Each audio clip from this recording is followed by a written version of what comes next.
Right, hello everyone. Today I would like to talk about a book called Bullshit Jobs by an author called David Graeber, an American author, American Jewish left-wing author. And this book came out in 2018. And essentially, it's a book in two parts. So in the beginning of the book, he talks about the problem, and in the end, he gives the solution. Of course, the solution is rather absurd, and he tries to kind of like dodge the fact that he's giving this solution by saying that he doesn't really advocate for the solution, but nonetheless he does give the solution. Anyway, what is the solution to the problem of bullshit jobs? UBI, Universal Basic Income, which is obviously retarded. So that was kind of a disappointment. Essentially, I read the book. I kind of enjoyed the first half of the book, or the first three quarters of the book, because the solution's only given in the last chapter, where he outlines the problem of bullshit jobs. He outlines how there's this, just proliferation of middle management, meaningless work, and he talks about how this psychologically affects people, how it depresses people, and he gives example after example after example of people who are just very, very, very unhappy working in these sometimes very abusive environments, doing stupid, useless work, answering emails and so on and so forth, work that isn't necessary. So he outlines in great detail all this stupid work. He comes to the conclusion that there is a proliferation of bullshit jobs in the modern era because of the influence of finance, and because finance has essentially moved into the corporate world and transformed the way that the corporate world works. And because banks have always had a lot of bullshit jobs. Banks have always had. He interviews somebody in the book who used to work for a bank, and he said that basically 80% of the jobs in a bank are useless, and it's just paper pushing. And for whatever reason, well, I know the reason. The reason is the Nixon shock, of course, and the floating of the dollar. David Graeber doesn't get this point and doesn't understand it, but he does realize and understand that in the past, factories and corporations and so on and so forth tended to focus on producing things, making things, right? A car manufacturer would focus on building cars.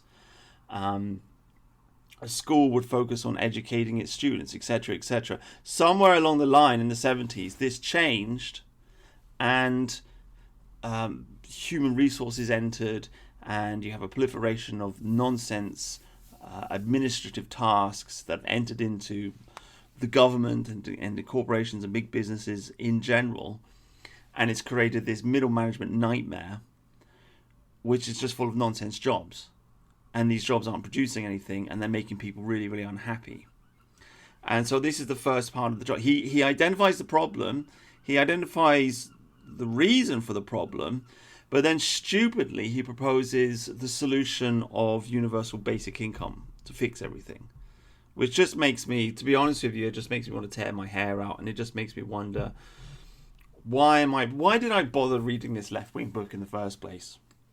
To be honest with you, like, what am I doing with my life, wasting my time reading these left-wing authors? I mean, I do try to look at what they're saying, because I want to get both sides of the picture. You know what I mean? I don't want to just read right-wing authors. I want to see what the left has to say as well. But then you read a book like this, and it's like, okay, David, you've found a problem, okay, and you've analysed this problem, and it's interesting, and you've outlined it, and you've even found, in part at least, you haven't done a deep analysis, but in part you've found the reason for the problem, but your solution is completely retarded and moronic. I mean, it's just stupid. And this is a famous book, by the way. This is a very famous, popular, and influential book, celebrated by people on the left and on the right, to a certain extent. And the conclusion is dumb. Universal basic income is dumb. It's a dumb idea. It's just, where are you going to get the money from? David Graeber seems to be of the opinion that people are just going to work even though they don't need to work. I mean, first of all, where are you going to get the money from? You can't just pay. I mean, I guess we did it during COVID, didn't we? During the lockdown, we did pay people just to sit at home and do nothing. But that's bankrupted us. That's caused an incredible amount of financial devastation. But even if you could find the money to pay people to sit at home and do nothing all day long, why would they work? David Graeber seems to think they would work voluntarily. That's just a little bit silly. People aren't. I mean, some people will do voluntary work in the form of making music, writing books, and doing other creative endeavors which are kind of enjoyable. Nobody's going to work in a factory for 8 hours if they don't have to, if they've got a universal basic income. No one's going to drive a bus if they don't have to, if they're making £24,000 a year because the government's giving them the money, right? It just doesn't work. And then, of course, on top of that, not only would you not be able to get the money, but even if you could get the money magically, all the prices would raise anyway. I mean, the only way... he even has a paragraph in the book. He says, well, we can get the money. And he doesn't have any explanation of where the money's going to come from. The money's not the problem, he says. Really? You can just give everybody a minimum wage income to do nothing, to just sit at home and do nothing. You can just do that magically. There's no concept of reality here. It's completely disassociated from the real world. I think having read this book, I think the real problem here, the real root cause of all of this nonsense is just the fact that we have a fiat currency, basically. I mean, this ongoing conversation that we have of capitalism versus socialism, and the problems of the welfare state, and David Graeber's book Bullshit Jobs, and the question of this giant parasitic bureaucratic government class that kind of rules over us and just tax rapes us. All of this is just happening essentially because of fraud, because the American government is printing the dollar out of thin air. I mean, even though they're printing free money, they still managed to rack up $37 trillion in debt. How do you do that? How do you do that when you've got a fiat currency and you can print money for free? How do you manage to get $37 trillion in debt when you can literally print money for free? I don't know, but they managed it. But the point is, gold and silver is the real money. Precious metals have always been money, the real money. Currency is just paper money. Its fiat currency is not backed. If it's not backed by gold and silver, then you can print as much of it as you want. And if you can do that, then people will do that. And essentially it's fraud, in a way. And so you're going to have a long, slow inflation, because they're just going to print more and more and more and more. And so all the value of all of the money is going to be slowly devalued over time. The currency is going to be debased over time, and the entire world is going to be driven into poverty, which is exactly what's happening to us, because the entire world is attached and connected to the American economy. And as we all know, the American economy is a massive, massive bubble. The stock market is not connected to reality. The recent stock market boom that we've just seen, like Nvidia, is the biggest story in the stock market these days, obviously because they're making chips for AI, and the company's increased by a factor of 10, I think. Increased its value by a factor of 10, or the stock's gone, but they've only doubled their amount of revenue. And you can look at many of the other big companies. The value of the company is increased by a factor of 10, but the revenue's only doubled. So the value of the company and the revenue are not in touch with each other. They're not connected. There's a disconnect there. It's a bubble. It's a massive bubble. In fact, Sam Altman's come out and talked about it recently. he basically has admitted the AI bubble is a bubble. It's the .com bubble, and basically he's made the point that well, it's interesting because with the .com bubble, everybody that invested in the .com bubble was right, because the internet was going to be the next big thing. It's just I guess it's a case of the second mouse gets the cheese. They invested in a bunch of companies who sort of had the right idea, but they just didn't really know what they were doing, and it turned out to be fluff, and there was too much overinvestment, and the whole thing collapsed. Right? And a similar thing is going on with AI now. People are throwing huge amounts of money into AI because they realize it's going to be the next big thing, but they're not really sure how it's going to be the next big thing. And it's going to burst. The bubble's going to burst. Might take down the whole US economy with it, but probably not. I mean, I don't know. People have been saying the whole economy is going to crash for at least the last 20 years. Basically, the entirety of my adult life, people have been saying the whole economy is going to crash, and it still hasn't, because the American economy is very, very big. Very big. And it's not just the American economy, it's the whole world that is connected into the American economy, because every billionaire in the world has got money stashed in the US stock market. So, I don't know, maybe I'll keep going for a few more years. Maybe Trump, by some miracle, can fix it. But anyway, the point I'm trying to make is that this book is about bullshit jobs. It's about how bullshit jobs psychologically affect people, how they make people very, very unhappy. David Graeber accurately analyzes and sees that these bullshit jobs have appeared because big finance has got involved with corporations. But he's not seeing the underlying problem, which is the Nixon shock. If you don't know what the Nixon shock is, the dollar used to be backed by gold, and then we had the Bretton Woods system came into place after the Second World War. But people were asking for their gold, and they didn't have enough gold, to pay people. France, in particular, was asking for its gold back from America. And so Nixon just said, actually, we're just going to float the dollar. It's called the Nixon shock. I think it happened in 72 or whatever. And the dollar's just been floating ever since. So the dollar is not connected to reality. It's not connected to gold. And that's it. So now you have the growth of big finance. And then like a decade later, of course, you have the Big Bang. Milton Friedman's ideas are embraced by Ronald Reagan and Margaret Thatcher. So the Big Bang means basically they deregulated all the banking institutions. And so now the whole thing's just a massive casino, essentially a stock market casino with derivatives and all kinds of crazy. You're just making money out of nothing, out of thin air. Printing money, the government just saying, oh, well, let's print $1 billion is only one way of increasing the money supply. There are many, many different ways of increasing the money supply. Fractional reserve banking is one of them, but also just the swapping of debt and just the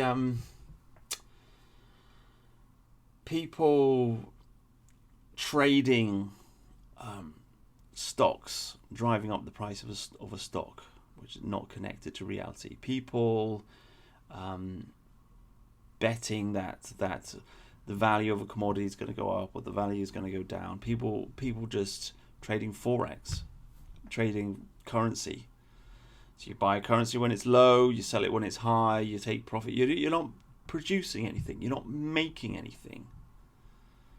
And this is the world that we live in now. It's a world of fake money. Everything's fake. Everything's fake and gay. Fake people with fake ideas, a fake conception of wealth, buying plastic garbage, following fashion trends. I mean, there's a shop down the road from where I live. Fancy shop, sells clothes. I walked in there once. I wanted to buy a coat. And there's a coat and it's selling it. And this coat's like £150 or something stupid for a coat. And I'm looking at it. It's plastic. It's a plastic coat. Like, it's not made out of any quality materials. Why is it so expensive? Because it's got a cool brand name. right? So what's valuable? Well, the brand name's valuable. That's why they can charge so much. So why is that important? Because people are now disconnected from the raw value of things in and of themselves. Why? Because the currency is not connected to a raw physical thing. If the currency is connected to gold, then the economy will be connected to reality, because gold has an intrinsic value. You can use it for things. You can use it for medicine.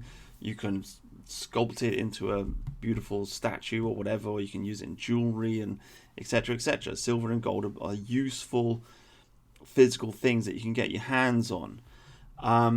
If a currency or if a money is connected to that, it's made of something real and physical, then people in the economy will be connected to something real and physical, because essentially money is just a measuring stick, isn't it? It's a way of saying, well, that's worth this much and that's worth that much. It's a way. So if you're saying a house is worth this amount of gold, then you're connecting the value of the house to the value of something which is real and physical. If you're saying a house is worth this much of a paper currency which has no intrinsic value, then you don't really have a way of measuring how much the house is actually worth, because you're comparing the value of this real physical thing to the value of nothing, of paper, right? Of numbers on a computer screen. And this is important because it means that people aren't able to accurately measure the value of things over some time, over a period of years and decades. People all of a sudden they lose touch with Mother Nature, essentially. People don't know the value of wood. There are many different types of woods out there: pine, oak, mahogany. Well, I remember when I remember many years ago when I was a young man, people used to talk about mahogany a lot for whatever reason. But I just remember seeing like advertisements for like tables, and the table would be made of mahogany, and it was just like, oh, this nice table made out of this great wood. You don't see that anymore. People just buy shit from IKEA. People don't understand that there are different types of wood out there that have different physical qualities and have a different value to them. Why? Because the currency or the money with which we measure everything is now made of paper. So gradually people just forget. And so now you have people buying plastic junk, houses full of plastic, furniture from IKEA, which is just mush, pulp mush, wood mush, whatever they make that stuff. It's just a lot of it's plastic, a lot of it's garbage. Houses, you got these big fancy houses they build in Los Angeles, the modernist architecture, which is just complete garbage. Why? Well, partly it's because people are ugly on the inside. I mean, that's true, but I think it's also because they've lost a knowledge of the intrinsic value of things. What type of stone shall we use to build this house? What type of wood shall we use? What type of material shall we use to make this dress or this pair of trousers or this coat, or etc.? What are the different qualities of these different materials, and where are they from, and how are they made? What type of metal shall we use in this car, etc., etc., etc. On and on and on. What type of ingredients shall we use in this food? On and on and on. Nobody has any understanding of the true value of things anymore. And so everything's plastic, everything's fake and gay. And so you go into a shop and you buy a coat, and it's a plastic coat, and the materials that are used to make the coat are not really worth anything, but it has a value of £150 because of a brand. It's been ascribed that value. It's got a brand. Advertising has given it the value of £150. It doesn't have that value because the materials are quality. It's just a fashion. It's shallow. Okay, and this is the world that we live in now. because we're not connected to reality, because we don't have a gold currency. The money is not connected to, the money is not backed by gold, and it's not backed by silver. And so we don't have a way of measuring the value of things in this world. And so everything's getting hollowed out, and the whole world's been driven into poverty. And one side effect of this is going to be the proliferation of bullshit jobs. Because if you can print money out of thin air, then you're going to offer the people welfare. And if you're going to offer them welfare, the politicians, they're just going to say, oh, we're going to build this, we're going to do that. And people will vote for it. Because why not? You can print money out of thin air, so why not? You just build this, build that, boom, boom, boom. And so you're going to create a huge bureaucracy, a huge government. And then that big government will in turn pass all kinds of rules and all kinds of laws and all kinds of regulations. And then all the big companies are going to have to follow all of these rules and all of these regulations and so on and so forth. And so they're going to need a huge middle management to do that. And people that do the real work will just get pushed down and down and down and down and down. And everybody will get driven into poverty, which is exactly what's happening. And it's horrendous.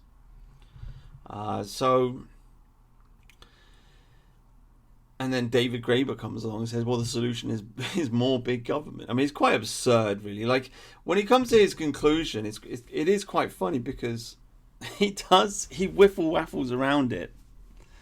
He squiffles around it, and he says, oh, look, I'm going to offer the solution, but I'm not really offering this as the solution, because people will judge me by it, and that's not the point of the job of this book. I just want to point out the problem. But people are going to ask for a solution, so I'm going to give you one anyway. So he really tries to dodge the bullet of saying what a stupid thing he's saying. And after saying that, he then goes on to say, I'm actually an anarchist. I mean, the audacity of this guy. The fucking audacity of this guy. I'm actually an anarchist, and I'm against big government. And so I don't really support big government. And I know that UBI is going to give more power to the government. But I'm going to support it anyway. So it's like, what are you talking about, mate? You're not an anarchist, are you? You're not an anarchist. You're just a communist.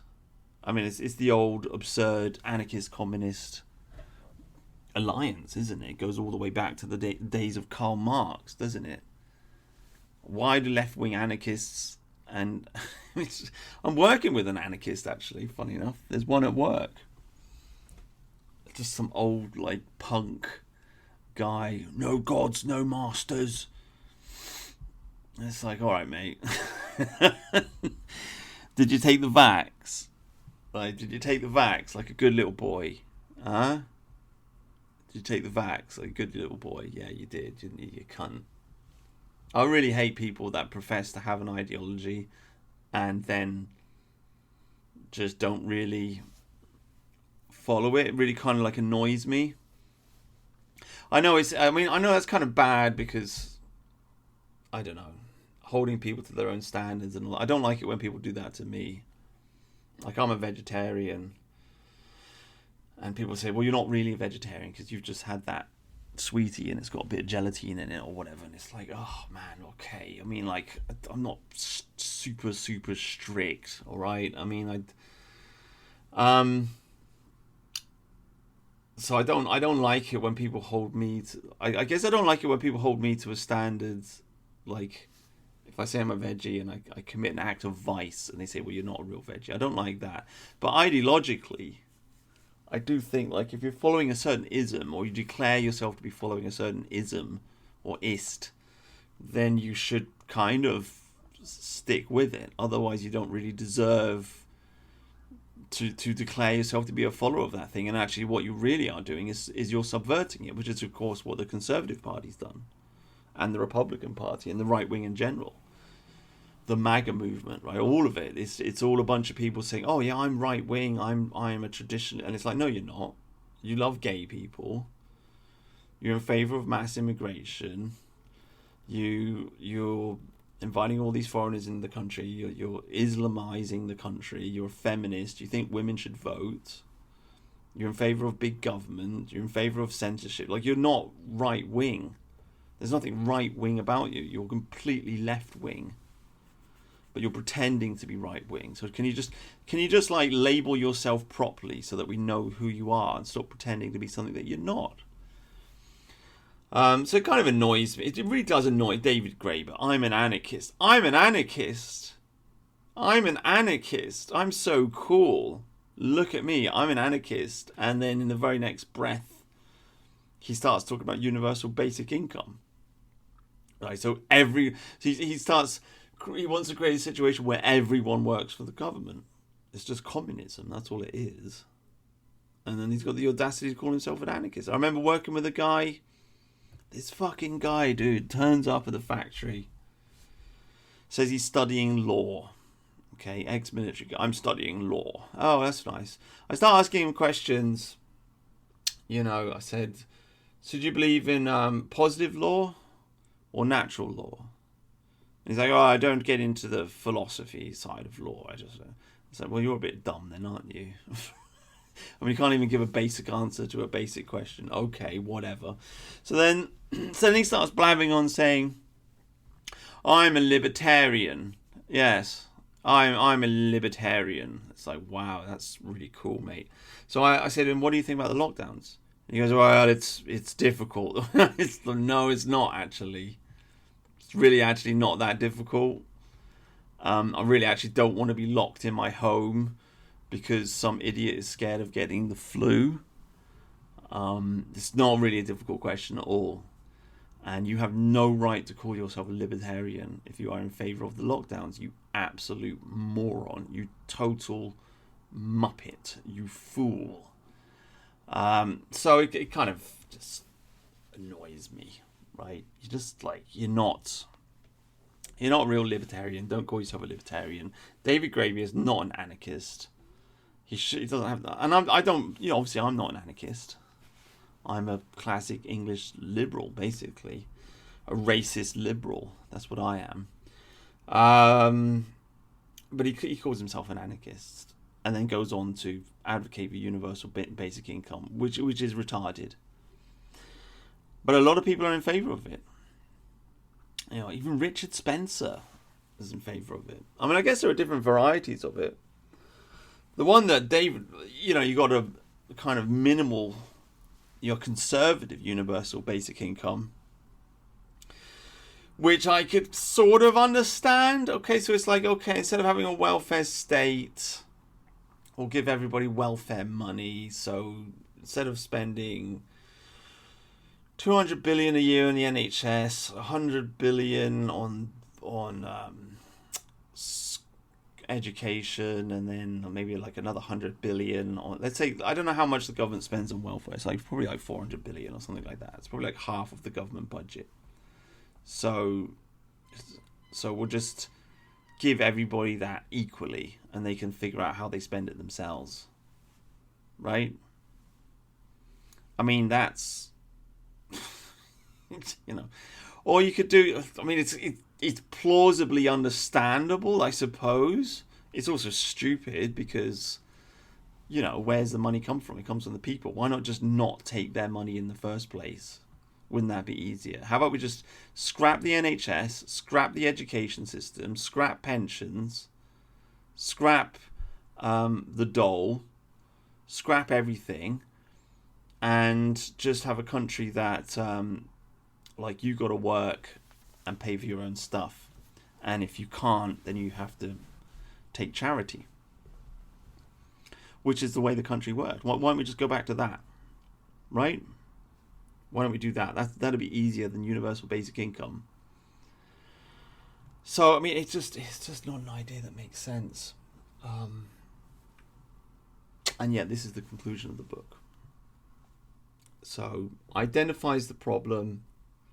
It's an interesting. I mean, I haven't said it yet, but the book came about because he wrote a blog post. The blog post was shared many times. Popular blog post. He just, he's talking about bullshit jobs, and he got a lot of responses from various different people saying, "Oh yeah, I work in this corporate job, and I do this and I do that, and I'm getting paid a lot of money to do this, but I'm basically doing nothing all day long, and I'm really, really unhappy. So, I mean, it's interesting from an anthropological point of view that he would write this blog post and get such a response from so many people. And the first half of the book, or the first 2/3 of the book, is basically him, excuse me, going through many of these different responses, like emails that people have sent him, telling them about his job. So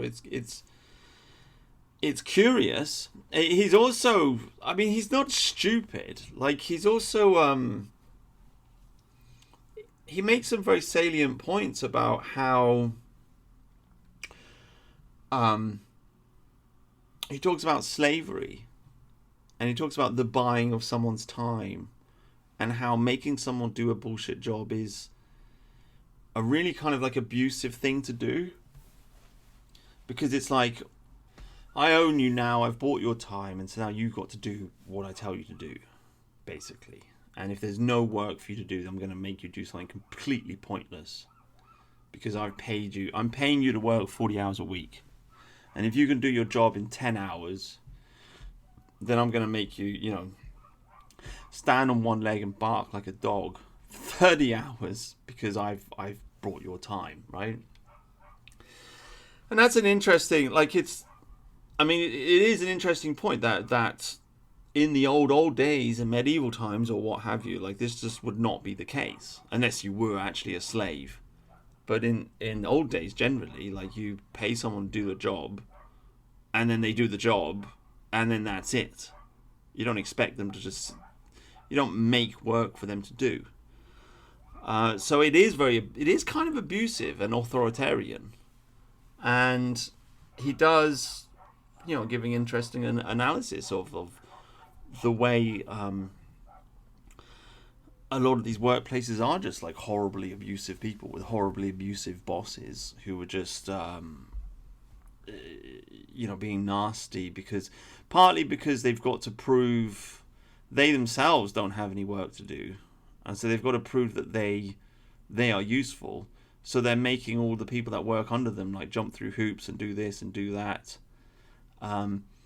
Because they don't want to look useless themselves. They don't want their department to get shut down. They don't want the people that are above them, higher above them in the management structure, to realize that you've got this middle manager who's useless and an entire department that's not doing any useful work. So they just make work up. And they can be nasty about it. Sometimes they can be nice about it. But whether they're nasty or whether they're nice, it's still a very hollow and dissatisfying experience for the employee who's got to just like find work when there's no work to be done, right? I mean, I experienced this myself in the factory that I work in, which closes at the weekends, and it's like you get to Friday and it's like all the machines are gradually shut down. It's like you're supposed to do a clean up, and it's like, okay, you clean up, you sweep the floor, but then there's like there's a couple of hours to go for time, and you're expected to just like walk around in circles pretending to sweep the floor when you're not really sweeping the floor. You're like, you know, you're looking at your phone and you're talking to someone, then you see the boss, and the boss is like, you gotta clean up, and it's like, well, I've kind of swept the floor already, like there's nothing to do, and you know that there's nothing to do. I've just got to pretend to be busy, right? I can't just sit around and do nothing. I've got to pretend to be busy because what? Because that's the morally right thing to do for some reason, right? It is a power trip, and it's interesting. I mean, it was interesting to have David Graeber point that out. I'd never really thought about it in such a clear way before. So that, you know, the first part of the job is interesting. I mean, he also talks about how, you know, management types like to hire flunkies. I've never really experienced this because I've never walked in those corridors of power. But big management types, you know, they'll get a secretary or two or three or four, and they don't really need them. They're just there, right? They're just there in order to make the boss look powerful, because he's got a bunch of people following him around, right? Taking notes and talking on their phones and what have you. So it's very similar to like the old king in the old days would have a court, and have a bunch of people following him around, and it kind of just makes the king look magnificent, doesn't it? Have all these hangers on who don't really have anything to do. So I mean, that was an interesting point. He also makes a very interesting point about how the old guild system worked in England, in that you had the Masons, didn't you? And you had, I don't know, the Weavers, I suppose, and you had blacksmiths and etc., right? These different guilds, and they were very in-house, and essentially, because he's coming from an academic point of view, so he talks about universities. Like in the old days, it was the university was there to be engaged in scholarship. Was the primary goal of the university, and education was almost a secondary to that.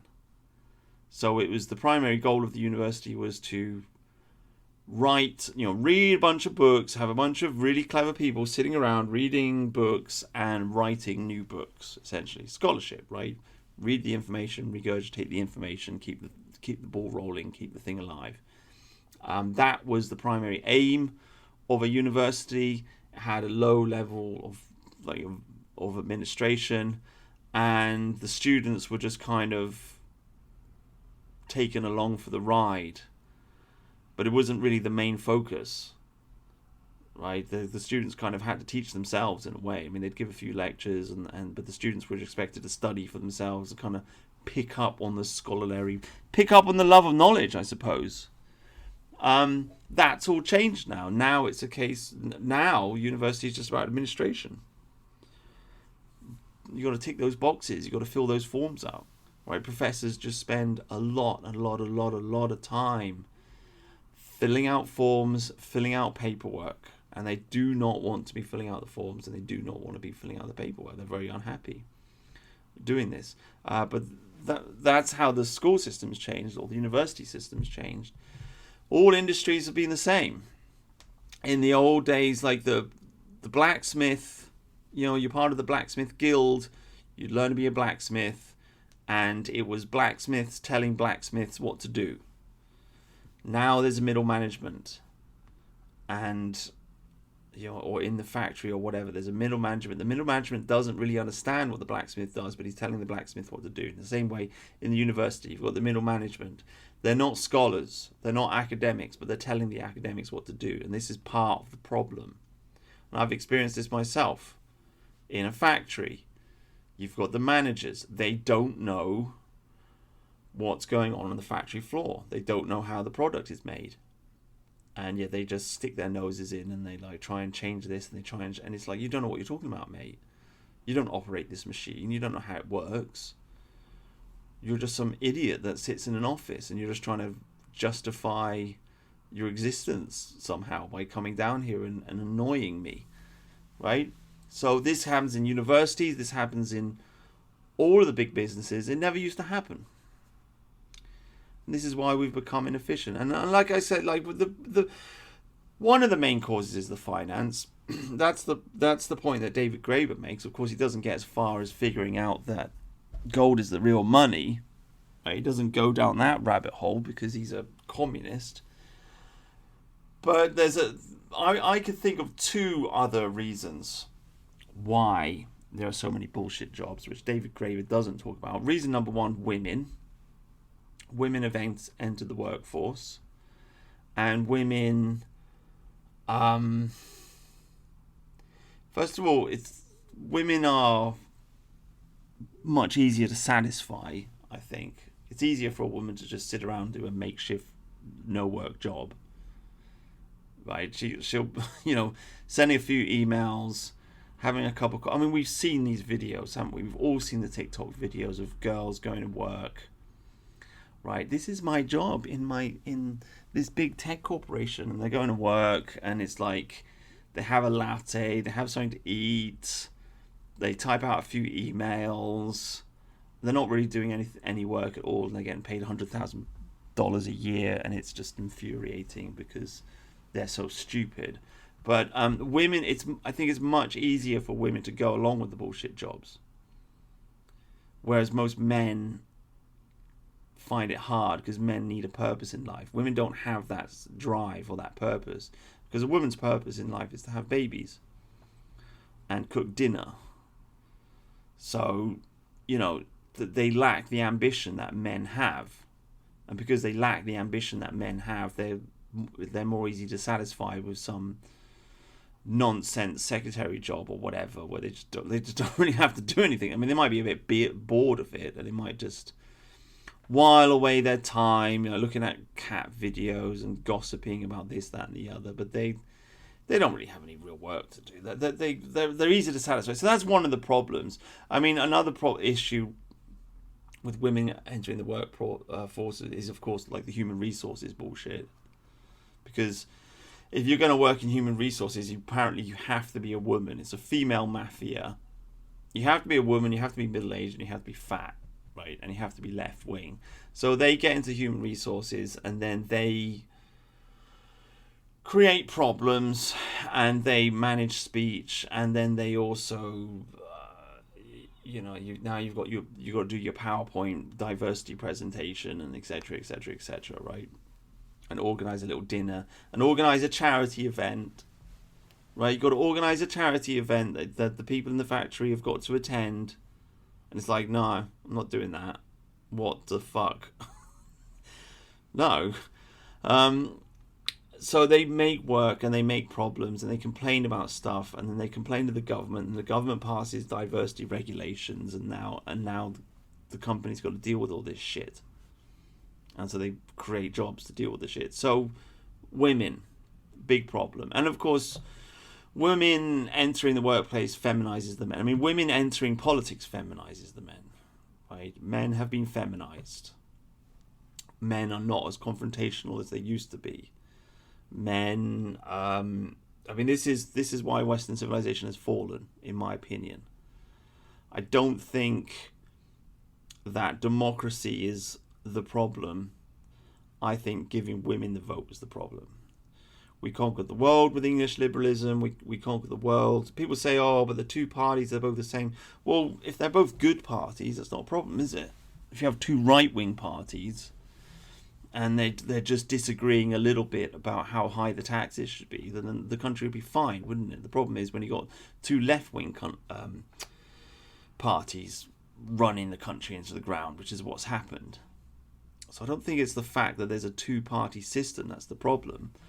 The problem is that it's left-wing. And why is it left-wing? Because we gave women the vote. And so women vote for left-wing stuff because women,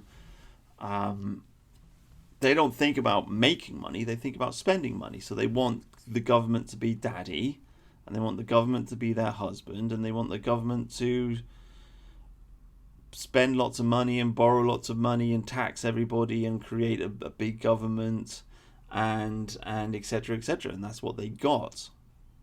They got a welfare state because they want it, because they're women, because they expect to be looked after. So I just feel like, the whole Belle Epoque, the beautiful age that the French talk about, the whole late Victorian Edwardian period, the Gilded Age, this was peak European civilization, peak world civilization. And everybody says it went wrong because of the First World War. I don't actually think the First World War was the problem. I think giving women the vote was the problem. That's what's done us in. It's just it happened round about the same time as the First World War. So people are just getting confused. I mean, the war was just a war. It was a nasty war, but we've had a lot of wars before, and we got through it. But with giving women the vote, we haven't managed to survive that. You know what I mean?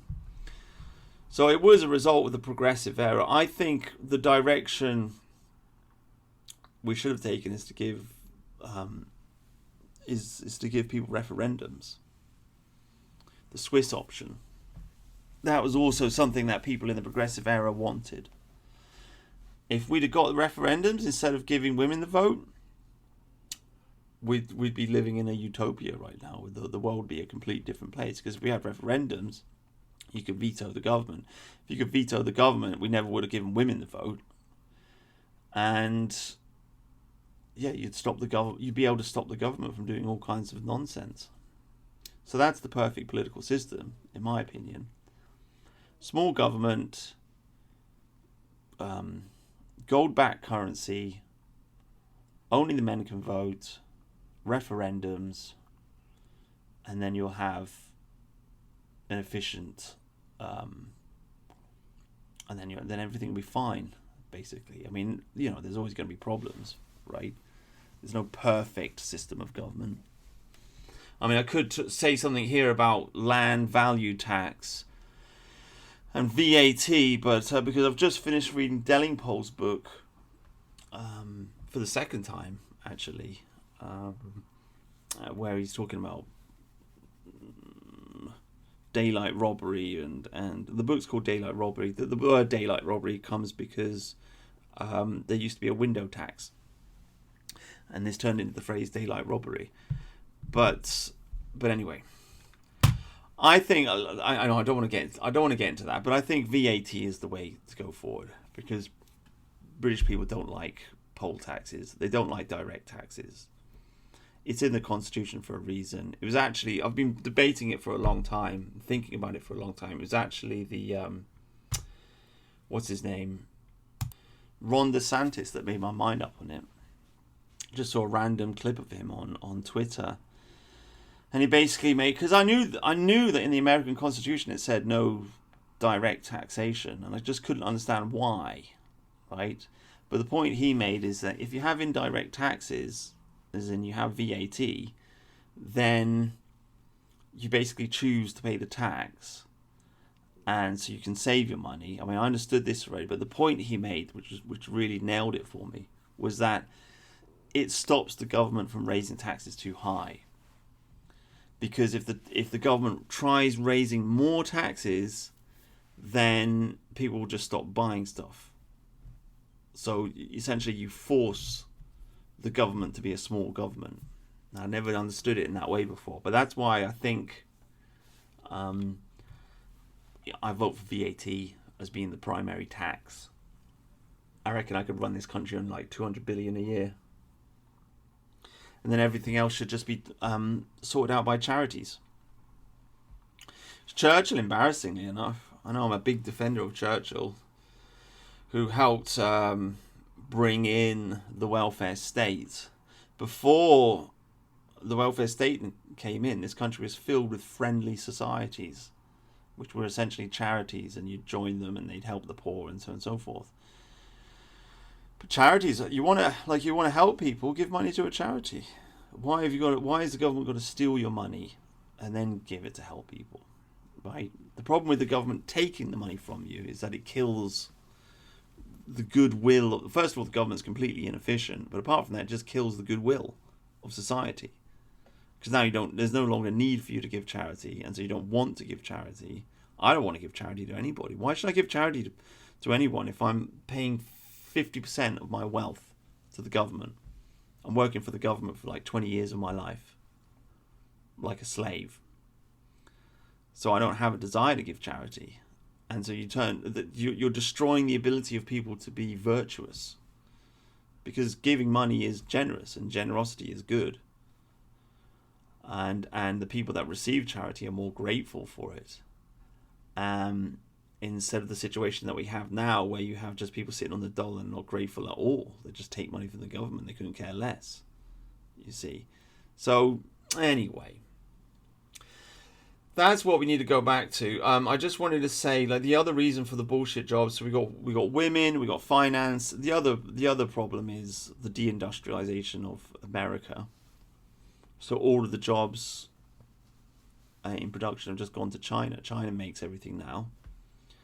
The factory jobs have gone, and so people, so what's filled the gap? Well, you have the proliferation of middle management to cover it, but all of that's fake. David Graeber doesn't talk about this at all because he's retarded. Do they have bullshit jobs in China? Well, it's communist country, so I'm sure there's a lot of bureaucracy in the Communist Party, which is bullshit, I'm sure, but I bet a lot of people work really hard as well, and they do work and they're making stuff, and so I don't know. I don't know about China, but I guess I reckon they've got less. I reckon they've got fewer bullshit jobs. I think America is just filled to the brim with bullshit jobs because it's deindustrialized itself, and so they've, the politicians have kind of colluded to, whether they've done it deliberately or not, they've kind of colluded to create a bunch of middle management jobs to fill the gap.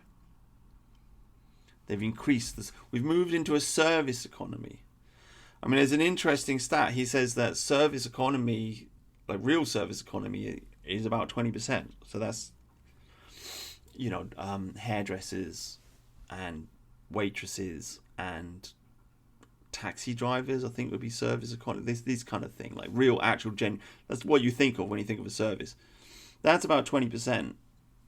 It always was traditionally about 20%, and it still is now. All the other service economy jobs are just bullshit. And they've just been invented in the last 10, 20, 30, 40 years, essentially. But they're not doing anything. They're not making anything. We don't make anything anymore. I mean, we just shop. Go on YouTube, right? Go on YouTube, look for some entrepreneurial advice, and pretty much 100% of the time, you'll just find somebody saying, like, explaining how to do drop shipping. So make the thing in China, sell it here, right? Sell it on TikTok, sell it on Amazon, sell it on Facebook, whatever. Build a website, sell things to people using the internet. Sell things to people using social media. Get famous on social media and sell things to people that are made in China. That's the entrepreneurial dream in 2025. That's it. Be a famous internet e-celebrity and then sell shit to people. That's it. I mean, once you understand that and you see that, it's like, oh, wow, hang on a minute. You're saying the whole of the internet is just marketing? It's just advertising? It's like, kind of, yeah. Kind of is, actually. It kind of is. I don't think it started out that way, but it feels like it is. I mean, watch the Tucker Carlson podcast. You get interrupted like 5-6 times with him selling you beef jerky or like whatever, like pure American product. This, I'm not really knocking Tucker Carlson for doing it because he's got to pay the bills, but I'm just saying, like, what is the American dream now? What is the entrepreneurial dream now? What does everybody in the younger generation want to be? They want to be a famous e-celeb. And why? Because that's how you make money. You become a famous e-celeb and then you sell stuff to people. So what is social media? It's just a way to get famous. It's just marketing. It's just an advertising platform, primarily. Right? I mean, that's what's driving the whole thing forwards. Which is kind of awful because it's run by Jews and they'll censor you if you've got right-wing opinions, so then you can't make any money. But it's also awful because nobody in the West is making anything. Like, you don't go on YouTube and you don't see anybody saying, this is how you start a factory, right? This is how, let's build something. Like, how do you build a car? How do you build a television? How do you build, you can start a little cottage industry building this or making this and then selling it to people. No, all of the attention is on marketing. How to sell. All the focus is on the merchant side of things and not the manufacturing side of things. Right? Not the farming side of things. Not the raw material side of things. It's just marketing. Merchant. It's a merchant economy. Right? It's a shopping mall. That's what the economy... And that maybe that seems like, well, what do you mean? That's just how it is. Well, it doesn't really have to be how it is. What it should really be like is you should really have a society of craftsmen who make their own stuff and they can look after themselves. Somebody on the internet commented and said, I'm a distributist. that's my ideology. And I looked it up, and I was like, oh yeah, that's what I've been trying to say all these years. I don't know if that's true or not. Maybe I'll make another video and confirm whether that's true or not. But the point I'm trying to make is, a healthy society is a society of craftsmen where you make your own stuff and you fix your own stuff. This is why I'm in favor of open source. A traditional society would be open source, right? Because people would make their own stuff and they would fix their own stuff. Like, technology was not copyrighted in the Middle Ages. Craftsmen didn't copyright their sword manufacturing technique or whatever because they couldn't. I mean, they would keep stuff secret, but I'm not against secrets. I'm just against copyright, which is, and intellectual property, which is just censorship, essentially, and it's the formulation of monopolies. But the point is, you should have a society of men who make their own stuff. They're standing on their own 2 feet. I mean, the real dream, really. Do you know, I had a weird experience yesterday at work, because I'm listening to a lot of music at work now. A lot of music. And the thing about listening to a lot of music is you end up listening to music that you don't usually listen to. For whatever reason, I started listening to metal, and I've never really been a fan of metal.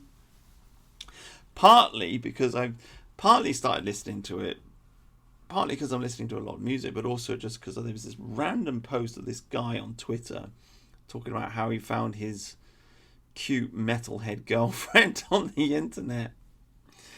And so I was just joking with this guy saying, what did I say to him? I said, what if you don't like heavy metal? And he says, well, that's it then, isn't it? But he was just making the point that people that are into heavy metal are very, very kind of insular. Like, they're into their subculture, and they're not interested in people that aren't into their subculture. Do you know what I mean? Which is very interesting, because metal is a very, very white genre of music. I mean, I think it's probably like the true expression of white nationalist music, isn't it? I mean, I guess you got folk music in America, like country. That's very white as well, isn't it? But yeah, the metal scene is very, very white.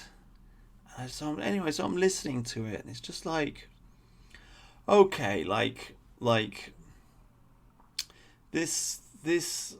If you listen to a certain type of music, it does affect your consciousness. Like, if you're listening to spiritual jazz, right? John Coltrane, Alice Coltrane, Floating Points, that's a great album. Pharoah Sanders, that guy. All that music, very, very sensual. Black music. It's sex music, really. I mean, that's the imagery, that's the vibe that it gives off. It's just like floating on a wave, on an ocean of sensuous sounds, It's like, oh wow. Metal's not like that. Metal is like, you listen to it and you have a feeling that appears within yourself. You just start thinking of Vikings and shit.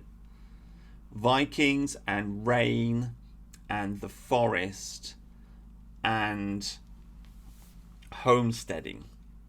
And I want my cabin in the woods. I want my homestead in the woods with my wife and with my kids, and we're going to grow our own food, and we're going to make our own stuff, and we're going to look after ourselves, and we will go to town, because there will be some things that we can't make. So there will be a connection to civilization, but we're going to keep that connection as minimal as possible. We're gonna try and do as much as we can to just look after ourselves, so we don't need anybody, and have a very limited amount of trade with the outside world. And I just want to be left alone. I really do think that's the Germanic ideal. It's really in the heart of the Englishman. I think this is what really got expressed in America, because they had the opportunity to do it. In this country, of course, we got crushed by feudalism and the Normans and so on and so forth. And so it's taken us a long, long time to climb out of that pit. and to regain our liberty. But if you give the Englishman a chance, and if you give him an empty continent like America, what does he do? He does homesteading. That becomes his dream. For the most part, some people lived in cities, but for the most part, most men in their hearts, the desire to have their own farm appears, and you end up with a nation of independent farmers, growing their own food, small government. Yes, some connection to the, you have some trade, but mostly it's just guys building their own stuff, growing their own food, repairing their own stuff, and with a little bit of trade on top. That's the Englishman's dream. That's the American dream. That's the Germanic dream, as far as I see it. And that could have been, the conclusion that David Graeber came to, right? He calls himself an anarchist. I'm an anarchist. That's why, in part, I sympathize a little bit with anarchism, because it's like liberalism's mutated brother, isn't it? In a way, right? Liberalism's weird brother. It's just gone a little bit. I guess you got the town, and then you've got the homesteader that trades with the town, and then the anarchist is he's way off the reservation. He's the guy he's the bandit, in the chaos, right? He's chasing Indians around or whatever. But anyway, David Graeber could have come to that conclusion if David Graeber had been white, and if he'd listened to heavy metal music, then he might have come to that conclusion instead of coming to the conclusion of universal basic income as being the solution to bullshit jobs, right? But he didn't, because he's retarded. But I do think, I just think anthropologically, we just have to, if any of these problems that we're being presented with, we really, really just have to read the history books and look at the way we behaved before, look at the solutions that we had before to these problems, look at how English people and Germanic people behave anthropologically, understand that, and then the solutions to our problems become quite clear, I think. And anthropologically speaking, we've always... Well, I don't want to go on a rant talking about the origins of English individualism, because we've reached the 1 hour mark, but we've always been private landowners, and we've always wanted a small government, and that's just the way it is, So anyway, I think I'll end it there. Thank you very much for listening. I think, as I say, the white English man doesn't want to work in a bullshit job. The only reason we have these bullshit jobs is because they've put women into politics, and they've devalued the currency, and they've moved all of our manufacturing to China, and so we've just been hollowed out. We're just like a feminized shopping mall running on borrowed money, right? That's the situation that's happening in England now, and in America, and in the West in general. That's the situation. That's why these bullshit jobs exist. But anyway, thank you very much for listening.